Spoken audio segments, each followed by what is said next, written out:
Olá, sou a Renata. Minha mãe e irmã não apenas me traíram, elas me apagaram. Mentiram, roubaram meu futuro e viraram minha própria cidade contra mim. Pensei que a traição terminava com portas batendo. Mas a verdadeira traição corta mais fundo, na sua identidade, no seu valor, no seu próprio lugar no mundo.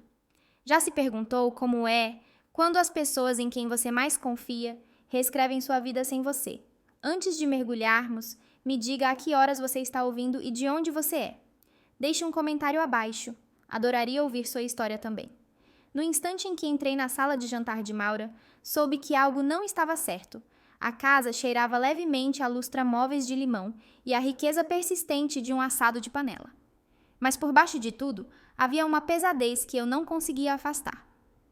Ela se agarrava às paredes, encharcava os pisos de carvalho polido, escondia-se no brilho dos pratos de porcelana azul que Maura havia disposto, como se aquela noite fosse uma celebração. Mas a única coisa sendo celebrada, ao que parecia, era a arte de fingir. Cíntia já estava sentada à mesa, girando um copo de vinho entre os dedos. Seu sorriso, quando me viu, não era caloroso. Era afiado como uma navalha, todo dentes e nenhum coração. Ela inclinou a cabeça, ligeiramente batendo a unha bem cuidada contra o copo, como se esperasse o início de um espetáculo. Olha só quem finalmente decidiu se juntar a nós, disse Cíntia com uma voz tão adocicada quanto venenosa. Forcei um sorriso e puxei a cadeira do outro lado da mesa, as pernas arrastando um som lento e áspero contra o piso de madeira. Maura saiu apressada da cozinha com um pano de prato sobre o ombro, oferecendo-me um aceno apertado em vez do abraço que eu costumava receber quando chegava em casa. Sentei-me, sentindo-me uma invasora em uma casa que um dia me conheceu.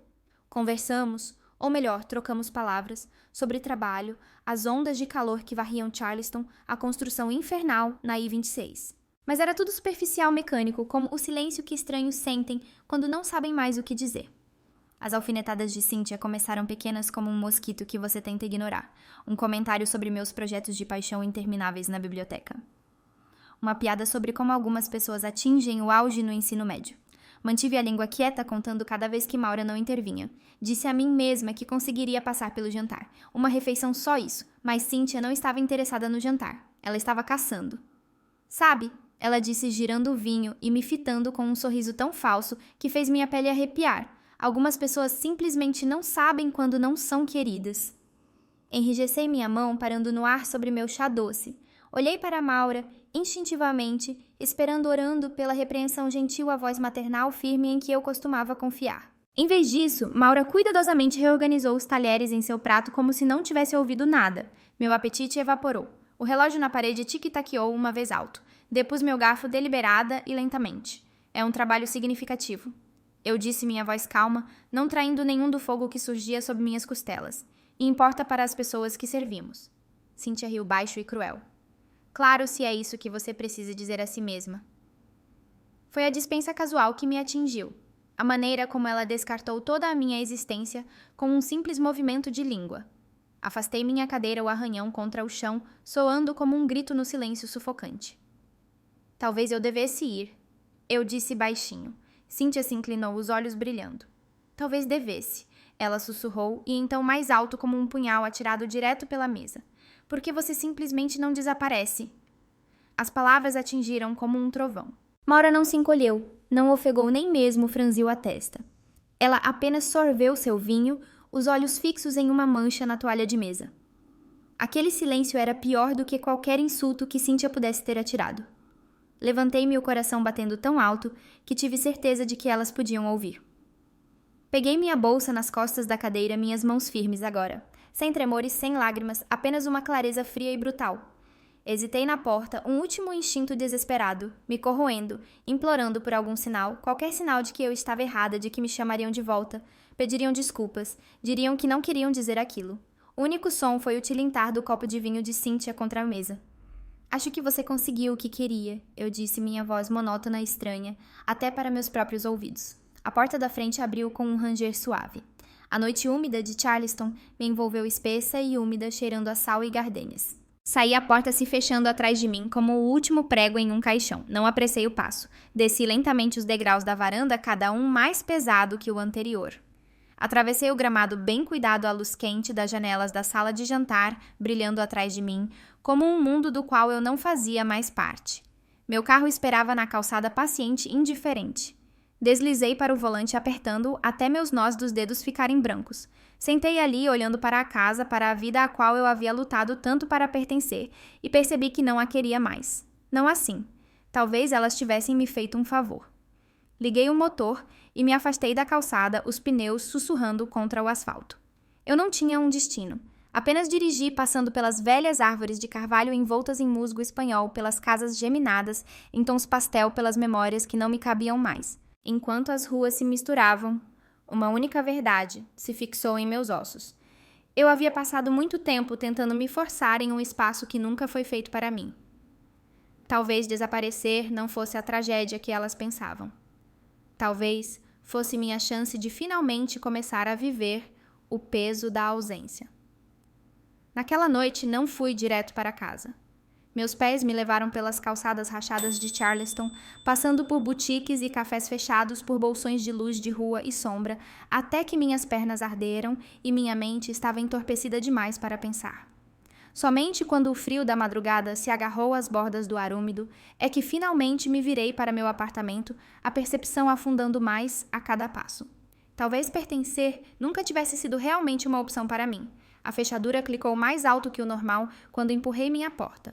Minha pequena sala de estar parecia exatamente a mesma sofá de segunda mão estante de livros, bagunçada, o leve cheiro de lavanda de uma vela antiga.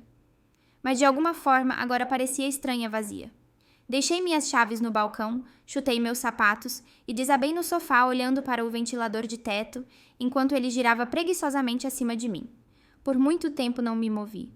Os eventos da noite se repetiam em um loop infinito, as palavras venenosas de Cynthia, o silêncio de Maura, minha própria saída, como uma convidada indesejada em uma festa para a qual não havia percebido que não fora convidada. Perguntei-me há quanto tempo elas se sentiam assim. Foi só esta noite. Ou estava se formando sob a superfície por anos, enquanto eu me agarrava teimosamente à ideia de família. Talvez a verdade estivesse lá o tempo todo e eu simplesmente me recusara a vê-la. Alguns dias se passaram em um nevoeiro. Mantive a cabeça baixa no trabalho, fazendo os movimentos catalogando livros, ajudando clientes a encontrar arquivos históricos, participando de reuniões maçantes. Qualquer coisa para manter minha mente ocupada. Mas mesmo na quietude da biblioteca, as palavras se agarravam a mim. Por que você simplesmente não desaparece? Na quinta-feira, tinha um compromisso agendado com o antigo advogado da nossa família para finalizar a papelada de uma bolsa que eu havia ajudado a conseguir para a biblioteca. Era para ser uma simples entrega a assinar alguns formulários, trocar algumas gentilezas e sair. Entrar e sair. Em vez disso, entrei em uma traição vestida em um escritório impecável e climatizado. A senhora Langford me cumprimentou com um sorriso que não alcançava seus olhos.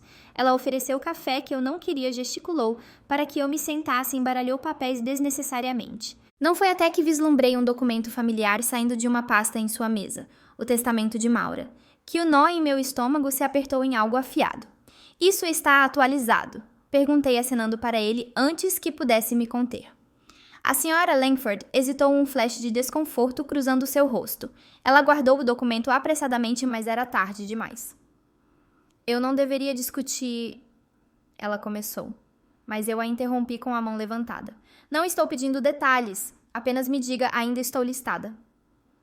A maneira como ela baixou os olhos me disse tudo. Eu não estava. Consegui um aceno rígido levantando-me lentamente da cadeira, como se o chão pudesse ceder sob mim. A senhora Langford murmurou algo sobre confidencialidade, sobre respeitar os desejos de Maura, mas tudo se misturou em um ruído branco. Meu nome apagado assim. A caminhada de volta para meu carro pareceu mais longa do que deveria. Agarrei o volante, olhando fixamente para o painel, a traição se espalhando pelo meu peito como tinta caindo na água. Eu não era apenas indesejada em sua mesa de jantar. Eu havia sido cortada de seu futuro. Naquela noite de volta ao meu apartamento, tentei me livrar disso. Disse a mim mesma que testamentos mudavam o tempo todo. Famílias discutiam. Talvez fosse um erro. Talvez fosse temporário. Talvez eu estivesse mentindo para mim mesma novamente. Encolhi-me no sofá rolando o telefone sem pensar, desesperada por distração. Foi então que a primeira mensagem chegou. Era uma mensagem direta do Instagram enviada de uma conta sem foto de perfil e um nome de usuário que eu não reconhecia. Algumas pessoas simplesmente não sabem quando não são queridas. Olhei para a tela, meus dedos dormentes. Meu primeiro instinto foi excluí-la, fingir que não a tinha visto. mas algo horrível se contorceu em meu estômago, me impelindo a olhar mais de perto. Poucos minutos depois, uma segunda notificação apareceu. Desta vez era uma postagem em um grupo local do Facebook, um fórum de bairro onde as pessoas geralmente trocavam recomendações de serviços de jardinagem e discutiam regras de condomínio. Alguém havia postado veladamente, mas inconfundivelmente sobre mim. Triste quando certas pessoas se recusam a seguir em frente. Algumas pessoas simplesmente amam o drama. Talvez seja melhor para todos, se finalmente entenderem a dica. Os comentários já se acumulavam, todos nós conhecemos alguém assim. Algumas pessoas prosperam no caos. Nem todo mundo merece um lugar à mesa. Fechei o aplicativo, minhas mãos tremendo. Isso não era apenas exílio emocional. Era uma campanha. Uma lenta e cuidadosa rasura de tudo o que eu pensava que ainda tinha minha comunidade, minha reputação, meu próprio lugar no mundo. Elas não se contentavam em me expulsar silenciosamente. Elas queriam ter certeza de que não restaria nenhum lugar para eu ficar. Por muito tempo fiquei ali no escuro. A única luz vinha dos postes de rua fora da minha janela. Cada batida do meu coração ecoava mais alto no silêncio. Talvez fosse ingênuo pensar que o dano pararia na porta da frente. Talvez eu devesse saber que quando as pessoas decidem que você não pertence, elas não apenas te soltam. Elas se certificam de que todos os outros saibam também. Eu não era estúpida e não ia deixá-las me definir. Elas haviam traçado a primeira linha. Agora era a minha vez. O despertar da luta. A manhã chegou pesada e cinzenta. O tipo de dia úmido em Charleston que parecia que o céu não conseguia decidir se queria chorar ou sufocar você. Fiquei na minha janela, o café esfriando em minha mão, observando a rua abaixo ganhar vida. Vizinhos passeando com cães-carros saindo de garagens. A vida normal avançando sem mim. Os ecos da revelação da noite passada ainda latejavam em algum lugar sob minhas costelas, mas eu não ia deixar que me enterrasse. Se elas queriam uma guerra, me encontrariam de pé. Jogar-me no trabalho parecia a única escolha sensata. A biblioteca sempre foi meu refúgio mesmo, antes de tudo com Maura e Cynthia azedar. Agora tornou-se meu escudo. Mergulhei na organização de um evento de arrecadação de fundos para crianças carentes. Algo tangível, algo bom, algo que não tinha nada a ver com traição familiar ou mentiras sussurradas. Panfletos precisavam ser projetados, empresas locais precisavam ser contatadas, voluntários precisavam ser organizados. Era exaustivo, e esse era exatamente o ponto. Cada hora exausta parecia outro tijolo na parede que eu estava construindo entre mim e o passado. Os dias se misturaram até a tarde de sábado, quando me encontrei vagando pelos corredores do mercado do Palmer, uma lista amassada em uma mão, uma cesta arrastando-se na outra. Produtos enlatados, massa, um novo saco de café. Essenciais mundanos para uma vida mundana. Eu estava comparando duas marcas de molho de espaguete quando ouvi uma voz que não ouvia há anos, mas reconheci instantaneamente. A senhora Everett, uma das amigas mais antigas de Maura, estava conversando com o açougueiro 2 corredores adiante. Encolhi-me instintivamente, de repente fascinada por uma exibição de tortilhas. Ela é uma menina tão doce, mas ouvi dizer que tem sido difícil para Maura, disse a senhora Everett, a voz escorrendo de pena. Todo aquele estresse financeiro e depois de tudo o que ela fez por ela. O açougueiro murmurou algo que eu não consegui captar, mas não importava. Minhas mãos apertaram o cabo da cesta até o plástico barato ranger. Estresse financeiro por minha causa. Abandonei o molho de espaguete e virei-me em direção à seção de padaria, precisando de espaço, precisando de ar. No meio do caminho, quase colidi com uma mulher empurrando um carrinho de bebê.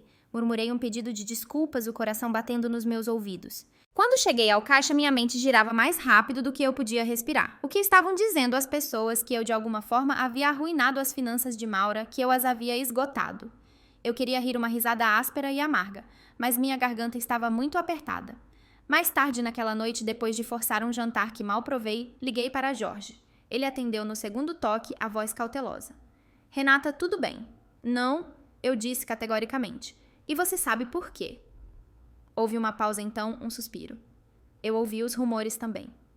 Fechei os olhos, o telefone quente contra minha orelha. Eles estão realmente me culpando. Outra pausa mais longa desta vez. Eles não estão dizendo abertamente, mas estão sugerindo, deixando pistas. Coisas sobre estresse e sobre sacrifícios que tiveram que fazer por causa de certas escolhas que você fez. Quase ri do absurdo.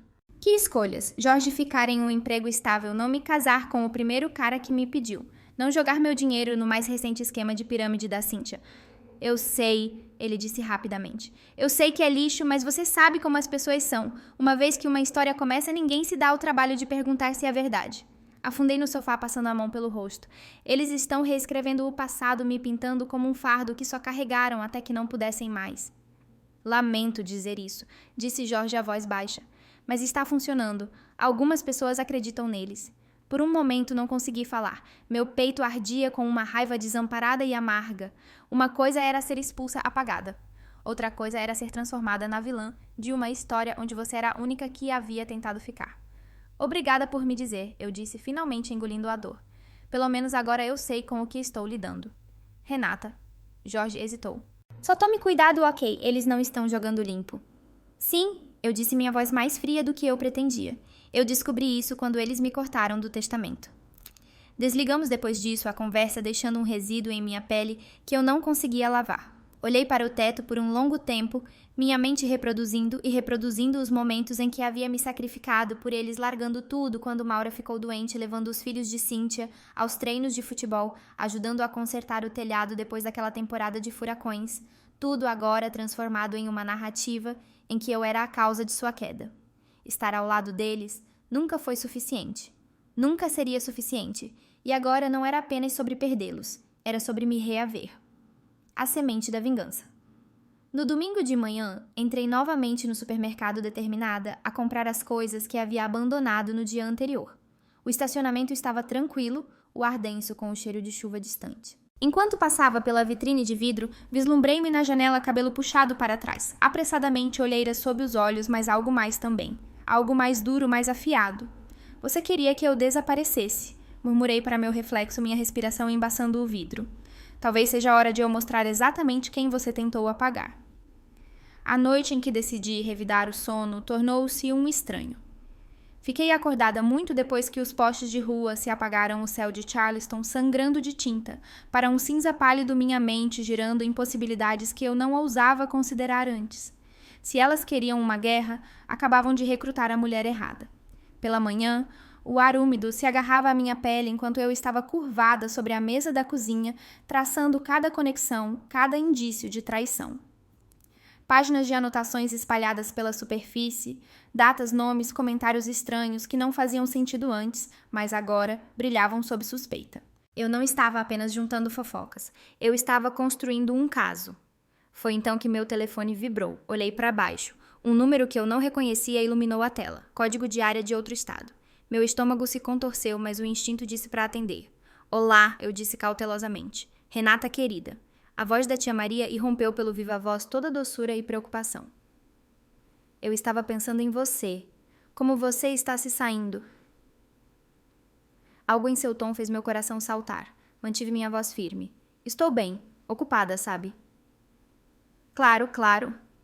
Ela disse rapidamente, quase rápido demais. Houve uma batida de silêncio.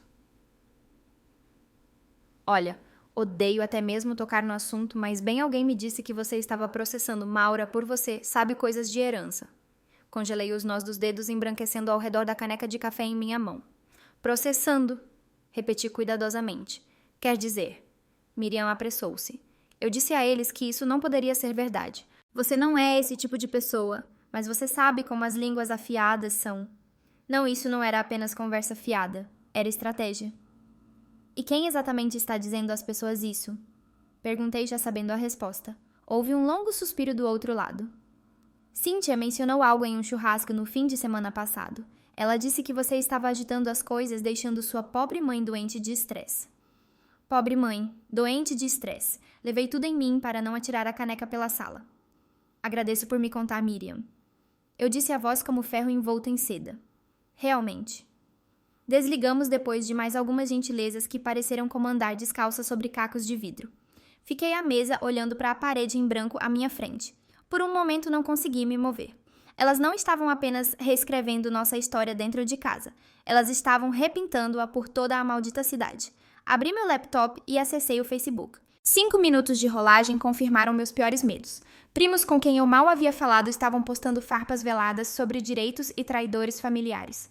Velhos amigos que costumavam curtir todas as fotos dos meus eventos de arrecadação de livros e da biblioteca haviam me desfeito a amizade silenciosamente.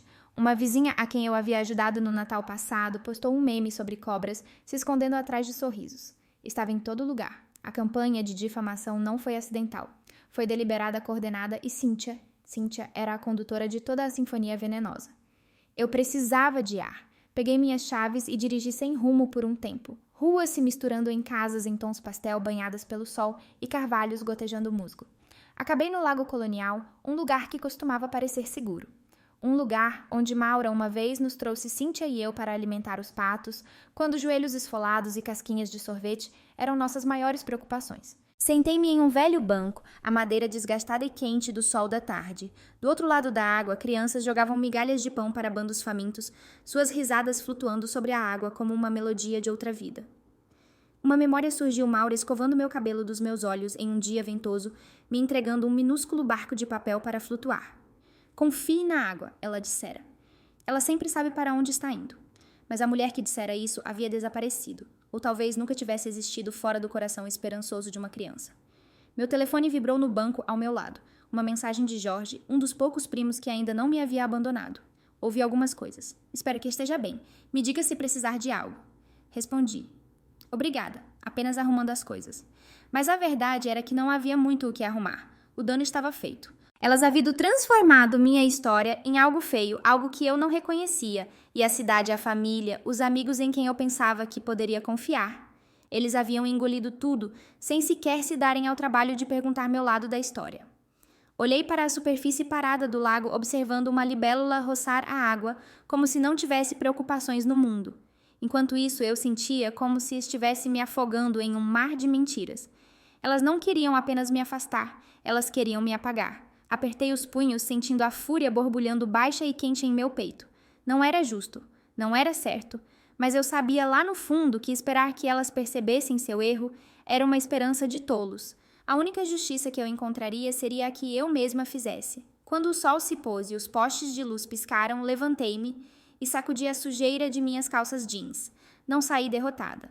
Saí com um propósito.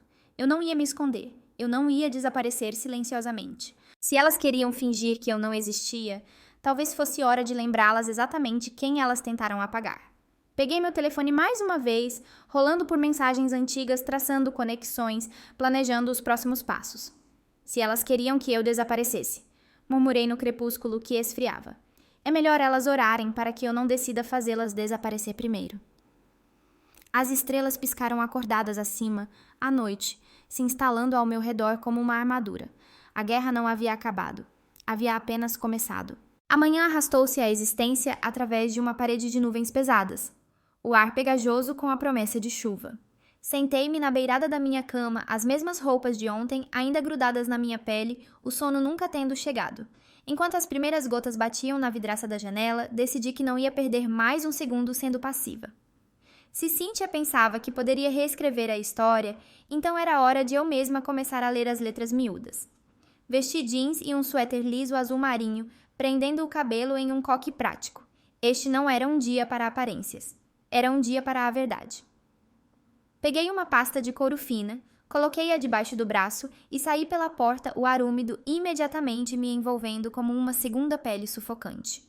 O centro de Charleston parecia enganosamente pacífico, enquanto eu estacionava perto dos escritórios de advocacia de Browning e Hartwell, edifícios de tijolos vermelhos, cestas de flores penduradas, o leve cheiro de café e chuva fresca no ar. Poderia ter sido uma quinta-feira comum, mas não para mim. Atravessei o saguão rapidamente, meus saltos ecoando nos pisos polidos. Na recepção, uma jovem com cabelo excessivamente descolorido levantou os olhos, me dando um sorriso ensaiado. Estou aqui para ver o Sr. Langston, eu disse mantendo minha voz calma, mas firme. Liguei antes. Ela assentiu, digitando algo em seu computador. Claro, Sra. Renata, ele já vem. Minutos depois, um homem alto e calvo, em um terno grafite, apareceu sua expressão profissionalmente neutra. Sra. Renata, por favor, por aqui. Ele me levou por um corredor estreito até uma modesta sala de conferências, as paredes forradas com volumes jurídicos que ninguém havia aberto há anos. Sentei-me alisando as mãos nas minhas calças jeans para esconder o leve tremor. Então, ele disse sentando-se à minha frente. Você disse que tinha algumas perguntas sobre a papelada. Assenti. Apenas esclarecendo alguns detalhes. Gostaria de ter certeza de que tudo envolvendo o patrimônio da minha mãe está devidamente documentado, sem surpresas. Um leve tremor cruzou seu rosto. Lá e sumiu, mas eu o peguei. Ele sabia exatamente o que eu estava procurando. Entendo sua preocupação, ele disse, escolhendo suas palavras com cuidado. No entanto, como você sabe, a menos que você seja uma beneficiária direta, há um limite para o que posso divulgar. Inclinei-me ligeiramente para a frente, baixando a voz. Não estou pedindo detalhes confidenciais, apenas esclarecimentos. Veja, minha compreensão era que havia um testamento, mas alguém mencionou mudanças. Outro tremor, desta vez um aperto ao redor de sua boca. Houve uma revisão. Ele admitiu finalmente, relativamente recente. Sem me informar, eu disse não uma pergunta. Ele se mexeu desconfortavelmente. Sua mãe foi aconselhada por membros da família. Ela tomou sua decisão voluntariamente. Membros da família. Eu não precisava de um fluxograma para adivinhar qual deles. Deixei o silêncio se estender entre nós, deixando o peso do meu olhar fazer o trabalho. Finalmente, ele suspirou, olhando para a porta, como se para ter certeza de que ninguém mais estava ouvindo. Extraoficialmente, ele disse baixinho. Tenho documentação que pode esclarecer o processo. Ele se levantou e atravessou a sala, destrancando um armário fino. Momentos depois, ele deslizou uma fina pasta parda pela mesa em minha direção. Você não conseguiu isso de mim. Meu coração batendo abria. E-mails, não apenas notas, mas e-mails. Fio após fio, entre Cynthia e o próprio Sr. Langston. Alguns educados, outros nem tanto. Em um deles, datado meses antes da revisão de Maura Cynthia, praticamente latia ordens. O estado mental da mãe é delicado. Precisamos simplificar a vida dela. A instabilidade de Renata apenas adiciona estresse. Para o bem dela, isso deve ser tratado de forma limpa. Nenhum contato necessário. Em outro. Dada a história de imprevisibilidade emocional de Renata, é claramente do melhor interesse da mãe atualizar os documentos imediatamente. Confio que você aconselhará de acordo. Instabilidade. Imprevisibilidade emocional. Palavras usadas como bisturis me cortando de minha própria linhagem. Folheei página após página, a bile subindo mais alto em minha garganta a cada linha. Não foi um mal-entendido, não foi falta de comunicação. Foi um ataque cirúrgico, deliberado, calculado frio. Recostei-me, deixando a pasta cair fechada. Uma estranha calma se instalou em mim. Não desespero, nem mesmo raiva no início. Clareza. Elas nunca quiseram que eu fizesse parte da história delas. Elas queriam uma história sem mim. O Sr. Langston pigarreou. Eu poderia perder minha licença por sequer mostrar isso a você. Você não fez. Eu disse suavemente, enfiando a pasta na minha bolsa. Você simplesmente respondeu às perguntas de uma cidadã preocupada. E ele assentiu uma vez firmemente, e eu entendi isso como minha deixa para sair. Lá fora, a chuva havia engrossado em uma garoa constante, encharcando as pedras e fazendo o ar cheirar a pedra molhada e sal. Eu não corri. Não me protegi. Deixei que me lavasse enquanto caminhava de volta para meu carro. Dentro da segurança do banco do motorista, fiquei parada por um longo momento, as mãos apertando o volante. Todas as dúvidas, a culpa interminável segundo a adivinhação. Não eram mais minhas para carregar, eu não as havia falhado. Elas me haviam falhado. Abri minha bolsa, tirei a pasta e passei os dedos levemente sobre ela. Prova, preto no branco. Você construiu isso em mentiras, Cynthia, eu disse em voz alta, a voz baixa e firme. Vamos ver o quão bem isso se mantém quando eu puxar o primeiro tijolo. Ao entrar no trânsito, as nuvens de tempestade se abriram totalmente, desencadeando um rugido trovejante sobre o horizonte de Charleston. Mas pela primeira vez em meses, a tempestade lá fora combinava com a que eu estava pronta para desencadear. A manhã chegou pesada e cinzenta, o sopro do oceano ainda denso no ar após as tempestades noturnas. Fiquei na janela do meu apartamento, o café esfriando, intocado em minhas mãos, olhando fixamente para as ruas molhadas abaixo. A decisão que eu havia tomado horas antes ainda me impulsionava como um segundo batimento cardíaco. Chega de defesa, chega de esconderijo. Hoje, tudo mudava. O primeiro movimento não foi meu. Começou com um telefonema. Meu celular vibrou no balcão, a tela iluminando com um nome que eu não via há meses, Diane Wilkes, velha vizinha fofoqueira crônica. Nunca ligava sem uma história para contar. A curiosidade me picou. Atendi. Renata, menina, está sentada. A voz de Diane estava ofegante de excitação. Encostei-me no balcão. Bom dia, Diane. O que está acontecendo? Uma batida e então. Você ouviu falar de Maura e Cynthia?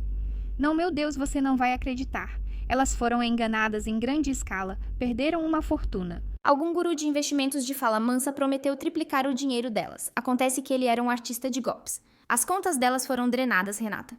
Quer dizer esvaziadas. Dizem que até a casa pode ir. Por um momento não disse nada. Minha mente ficou fria calculando. Quando? Perguntei finalmente. As notícias começaram a vazar ontem à noite. Esta manhã todo mundo está falando sobre isso. Murmurei um agradecimento não compromissório e desliguei antes que Diane pudesse se aprofundar em todos os detalhes suculentos. Eu não precisava de seus floreios. Eu precisava de fatos. Agitei-me rapidamente, telefone em mãos-dedos voando pelos campos de busca e tópicos de mensagens. Não demorou muito. As notícias locais já haviam captado a história. Família de Charleston enganada em esquema de fraude de investimento. Nenhum nome listado, mas as pistas eram claras o suficiente. Moradores de longa data, doadores de caridade e membros respeitados da comunidade. As sessões de comentários eram impiedosas. Você pensaria que pessoas com dinheiro teriam mais cérebro. Acho que a ganância faz tolos de todos. Talvez pensassem que eram bons demais para serem enganados como o resto de nós. Recostei-me à risada borbulhando dentro de mim amarga e afiada. A mesma comunidade que um dia me havia rejeitado agora afiava suas facas para Maura e Cíntia. E a ironia tinha um sabor mais doce do que vingança e mais salgado do que tristeza. Ainda assim, uma pequena pontada se contorceu em meu peito. Não importa o que elas tivessem feito, ainda eram meu sangue. Ainda os rostos que eu um dia amei, um dia confiei. Mas o amor não desculpava a crueldade. Família não apagava a traição. E desta vez eu não interviria para pegá-las quando caíssem. Mais tarde naquela tarde, enquanto a chuva diminuía, para uma garoa nebulosa, dirigi em direção ao bairro antigo, em direção à casa que um dia fora meu lar. A rua estava misteriosamente silenciosa, exceto pelo ocasional farfalhar de folhetos molhados contra as caixas de correio. Na calçada, um aviso de execução hipotecária vermelho e branco estava fincado no quintal da frente, tremulando como uma bandeira de batalha. Meu peito apertou. Estacionei 2 casas adiante e sentei o motor ligado, o coração batendo nos meus ouvidos. Depois de vários minutos, a porta da frente se abriu. Maura saiu primeiro, arrastando os pés, vestindo um hobby amarrotado e segurando uma caneca tão apertada que pensei que poderia quebrar. Cíntia a seguiu o telefone pressionado contra a orelha, o rosto retorcido em uma máscara de pânico mal contido. Observei Maura se aproximar da caixa de correio. Ela parou, avistando o aviso preso na moldura da porta. Suas mãos tremeram enquanto ela o rasgava, amassando o papel em seu punho com um som abafado, algo entre um soluço e um rosnado. De onde eu estava, podia ver a vergonha dobrando seus ombros para dentro. Ver a maneira como ela encolheu sob o peso da humilhação pública. Era uma cena que eu conhecia muito bem, exceto que naquela época ninguém havia me oferecido uma mão para me firmar. Desliguei a ignição e saí para a garoa suave apertando minha jaqueta ao redor de mim. Mantendo-me na calçada, permaneci meio escondida pelas cercas vivas dos vizinhos, perto o suficiente para ver longe o suficiente para permanecer invisível. Cíntia gritou algo em seu telefone, gesticulando descontroladamente.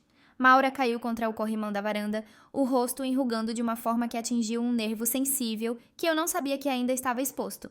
Parte de mim queria correr para consertar as coisas para ser a filha que sempre remendava os lugares quebrados. Mas essa parte havia morrido na noite em que elas me deixaram ir embora sem uma palavra. Agora eu não lhes devia nada. A mesma cidade que um dia havia sussurrado sobre mim, por trás das mãos, agora sussurrava sobre elas. Os mesmos vizinhos que me haviam julgado, agora as julgavam com a mesma dureza, com a mesma crueldade. Fiquei ali por mais um momento, deixando a realidade de tudo penetrar. A ironia era quase poética. Elas haviam construído seu pequeno reino sobre exclusão e orgulho, e agora estavam aprendendo exatamente quão brutal o mundo podia ser quando as paredes ruíam. Enfiei as mãos nos bolsos da jaqueta e me virei o coração pesado, mas firme. Enquanto caminhava de volta para meu carro, sussurrei para o asfalto molhado sob meus pés. É apenas o começo. Eu ainda não terminei. Porque expor a verdade não era mais suficiente. Elas precisavam entender o custo de cada mentira, cada traição, cada palavra cruel que haviam jogado como pedras. E eu estava pronta para cobrar cada dívida que elas tinham. Na manhã seguinte, com uma garoa fina e teimosa umedecendo as ruas de Charleston, empurrei a pesada porta de vidro do escritório de George. O pequeno sino de latão no alto tilintou bruscamente, cortando o silêncio sonolento. Ele levantou os olhos de sua mesa bagunçada, a gravata torta, blocos de notas e pastas pardas se espalhando em ondas caóticas. A visão dele, George firme e confiável, me ancorou de uma forma que eu não sabia que precisava. Sem uma palavra, atravessei a sala e coloquei a pasta sobre a mesa. E-mails, capturas de tela, linhas do tempo. Tudo o que eu havia reunido. A prova que Cynthia havia passado meses, talvez anos, trabalhando para enterrar. Jorge abriu a pasta, sua testa se franzindo mais a cada página que virava. Ele recostou-se na cadeira, exalando pelo nariz. Renata, ele disse a voz baixa, isso é um pavio de pólvora.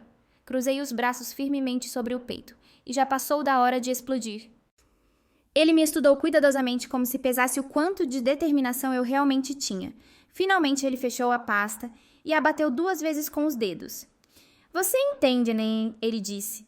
Uma vez que isso for público, não há como guardá-lo de volta na garrafa. Sem desculpas, sem perdão. Será guerra.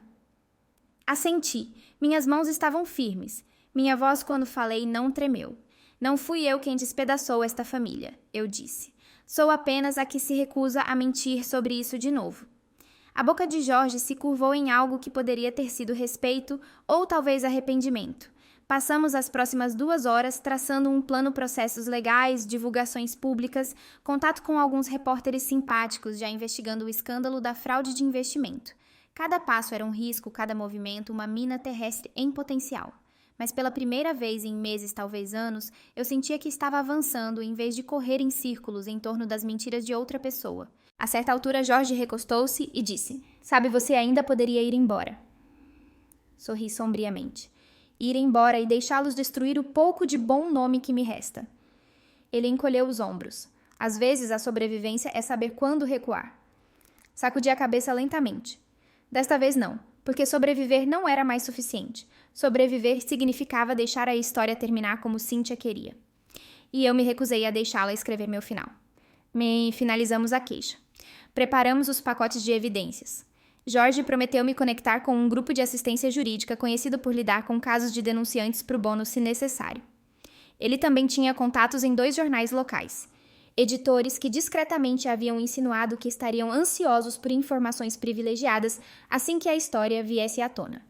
Por volta do meio-dia, o céu lá fora havia escurecido novamente, nuvens espessas, rolando baixas e pesadas. A cidade parecia sem fôlego, suspensa na iminência de uma tempestade. Enquanto empacotávamos, Jorge parou a mão na maçaneta da porta. Renata, ele disse quase gentilmente, você tem certeza de que quer ser quem acende o fósforo? Pensei em cada olhar frio, cada mentira sussurrada, cada porta batida na minha cara. Pensei nos olhos desviados de Maura na mesa de jantar, na maneira como ela havia deixado o veneno de Cíntia penetrar nos próprios ossos de nossa família sem nunca levantar um dedo para detê-lo. Pensei em meu próprio coração ferido, mas ainda batendo, ainda lutando. Eu não acendi este fogo, eu disse, mas tenho certeza de que vou garantir que ele queime as pessoas certas. Ele assentiu uma vez e abriu a porta. O ar lá fora era afiado elétrico com cheiro de chuva e retribuição. Eu entrei, sentindo-me estranhamente leve. Meu telefone vibrou quando cheguei ao meu carro. Número desconhecido. O instinto me disse para ignorar. A curiosidade me fez deslizar. Olá! Houve um estalido. Então uma voz, baixa, rouca, inconfundivelmente furiosa. Você não tem ideia do que está começando. A voz rosnou. Mas você vai se arrepender. A linha ficou muda antes que eu pudesse responder. Por um momento, fiquei ali, o telefone ainda pressionado na orelha, a ameaça soando mais alto do que qualquer nuvem de trovão acima. Mas o medo com que elas contavam, nunca veio. Em vez disso, uma calma feroz e inabalável se instalou em mim. Elas estavam assustadas. Bom, porque desta vez eu não era a que estava correndo. Enfiei o telefone na bolsa, deslizei para o volante e entrei no trânsito sem olhar para trás. Isso não era mais apenas sobrevivência, era justiça. E eu não pararia até que toda a verdade estivesse à luz do dia, onde todos pudessem vê-la. O gosto amargo da verdade. A luz suave da manhã filtrava-se pelas minhas cortinas. Mas eu já estava acordada, muito antes do amanhecer, a mente acelerada, o coração batendo com um ritmo constante e impiedoso. Eu ainda nem havia feito café, quando uma batida forte sacudiu a porta do meu apartamento. Congelei por meio batimento cardíaco, então me aproximei lentamente, os instintos aguçados. Pelo olho mágico, eu as vi. Maura parecendo menor e mais frágil do que eu jamais a tinha visto, e atrás dela, Cíntia braços cruzados, queixo empinado em desafio quebradiço. Abri a porta, sem uma palavra. Maura deu um passo à frente primeiro, torcendo as mãos, os olhos avermelhados e vazios. Cíntia ficou para trás, lançando olhares cautelosos para cima e para baixo no corredor, como se aterrorizada de que alguém pudesse vê-la ali. Renata! Maura sussurrou a voz tremendo. Nós precisamos da sua ajuda. Não disse nada. Afastei-me silenciosamente, deixando-as entrar, observando como elas hesitaram, como se incertas se eram bem-vindas. Elas não eram, mas eu estava disposta a ouvir como soava o desespero vindo de seus lábios.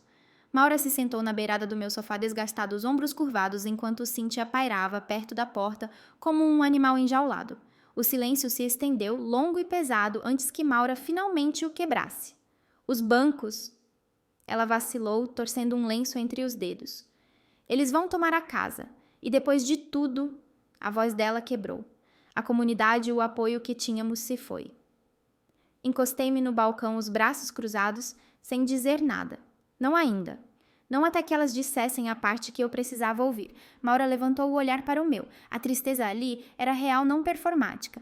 Pela primeira vez não era sobre aparências. Eu falhei com você, ela sussurrou. As palavras caíram mais pesadas do que qualquer insulto que Cíntia já havia me atirado. Deixei o medo me fazer ouvir mentiras. Maura continuou. Escolhi o que era fácil em vez do que era certo. Escolhi acreditar no pior de você porque isso significava que eu não precisava confrontar o pior em mim mesma.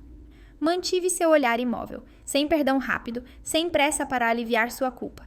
Deixei-a sentir isso pela primeira vez. Lágrimas escorreram por suas bochechas enrugadas desimpedidas. Ela não as enxugou. Cíntia fez um som sufocado, meio risada, meio soluço, e finalmente falou. Você não entende. Ela estalou a voz rouca. Não era para ter ficado tão ruim. Eles prometeram que recuperaríamos tudo. Levantei uma sobrancelha. Quem são eles, Cíntia? A boca dela se contorceu e por um momento a máscara deslizou completamente. Eu a vi claramente. Não a filha polida e perfeita, mas uma mulher encurralada por sua própria arrogância e medo. Os investidores, ela murmurou. Aqueles que disseram que poderiam ajudar o hospital a arrecadar fundos também. Inspirei bruscamente. O hospital. A carreira dela. Você ligou sua reputação profissional a golpistas, eu disse a voz monótona. E agora está surpresa que o chão cedeu sob seus pés. Cíntia se encolheu como se eu a tivesse agredido. Maura estendeu a mão para a minha reflexivamente, mas eu dei um passo para trás, forçando-a a soltá-la. Eu não te forcei a nada disso, eu disse, deixando a verdade fria penetrar em meu tom.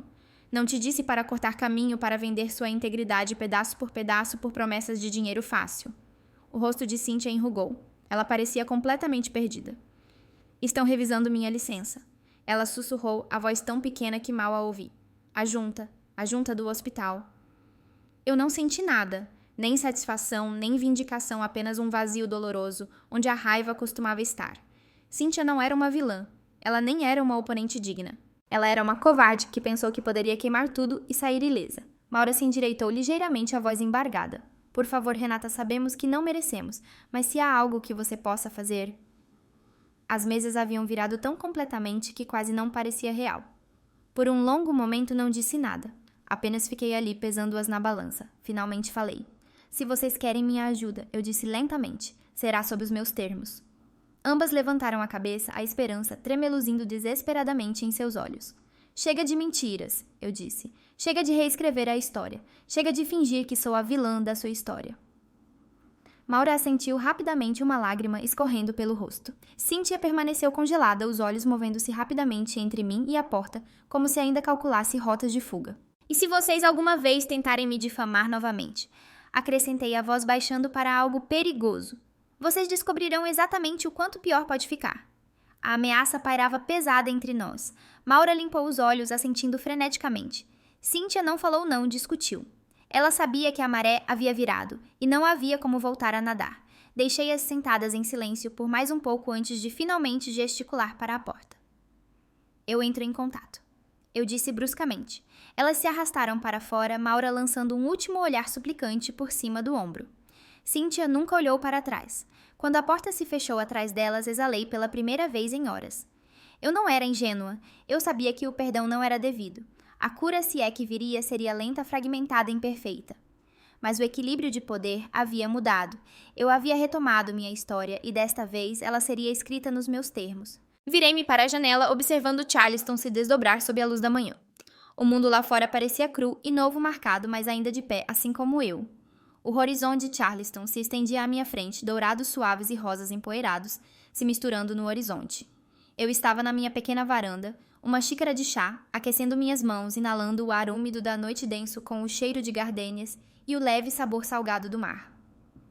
Pela primeira vez em tempo que parecia uma eternidade, não havia peso em meu peito, apenas um espaço vazio e silencioso, onde as batalhas antes haviam rugido. Não esperava que a cura fosse tão silenciosa. Não houve grandes momentos de triunfo, nenhuma música emocionante, apenas a simples percepção de que eu havia sobrevivido. Mais tarde naquela noite, tirei uma caixa antiga do armário do corredor, uma que eu não tocava desde que me mudei para cá. Dentro havia álbuns de fotos cartões e fragmentos de uma vida gasta, tentando provar-me digna de uma família que nunca se deu ao trabalho de me ver claramente. Sentei-me de pernas cruzadas no chão, folheando as páginas quebradiças. Festas de aniversário onde eu mesma havia assado o bolo, porque ninguém mais se lembrava. Quartos de hospital onde eu havia passado a noite segurando a mão de Maura enquanto Cíntia não se incomodava em aparecer. Feriados que eu havia costurado com sorrisos frenéticos e presentes de última hora, desesperada para manter a ilusão de pertencimento. Página após página, memória após memória. Estas não eram apenas fotos. Eram provas. Prova do amor que eu havia dado livremente. Os sacrifícios, as viagens noturnas, as garantias sussurradas que ninguém mais ouvia. Passei os dedos sobre uma foto de mim mesma aos 10 anos acendendo velas no bolo de aniversário de Maura. O sorriso dela cansado mas real. Minha garganta apertou. Elas podem nunca reconhecer totalmente esses momentos, mas eu podia. E isso era suficiente. Deixando o álbum de lado, limpei as palmas das mãos nas minhas calças jeans e me levantei sentindo a mudança dentro de mim. Pequena, mas inabalável. Na manhã seguinte, encontrei Jorge para tomar café no centro. Ele estava esperando em nosso lugar habitual, batucando a caneta em uma pasta parda. Você parece mais leve, ele disse quando me sentei. Eu me sinto mais leve, admiti. Conversamos por um tempo sobre o lento processo legal contra os golpistas, sobre os passos tentativos de Maura para reconstruir sua própria vida, sobre Cíntia, enfrentando audiências formais com a junta médica. Eventualmente, nossa conversa desviou para o futuro. Já pensou em ser mentora? Jorge perguntou casualmente tomando seu café. Você tem o coração para isso. No início ri da ideia, mas a ideia me pegou. Mais tarde naquela tarde me vi caminhando pelo centro comunitário a 2 quarteirões do meu apartamento, o lugar vibrando com os sons de risadas infantis e tênis arranhando o chão da academia. Um folheto preso no quadro de avisos chamou minha atenção. Cultive o futuro. Mentores necessários. Fiquei ali por um longo tempo, lendo e relendo as palavras, sentindo algo profundo dentro de mim se agitar. Talvez família não fosse algo com que você nascia. Talvez fosse algo que você construía, algo que você escolhia. Peguei um pacote de inscrição e o guardei cuidadosamente em minha bolsa. Os dias que se seguiram foram lentos e curativos à sua própria maneira estranha. Maura me contatou algumas vezes, desajeitadamente, hesitantemente, conversas curtas e formais por telefone. Ela se desculpou novamente, não esperando nada em troca. Eu apreciei isso. Os limites permaneceram. Eles tinham que permanecer. Quanto a Cíntia, o silêncio entre nós se estendeu vasto e vazio. Talvez sempre ficasse assim. Talvez um dia encontrássemos uma ponte de volta uma para a outra. Ou talvez algumas pontes fossem melhores deixadas queimadas.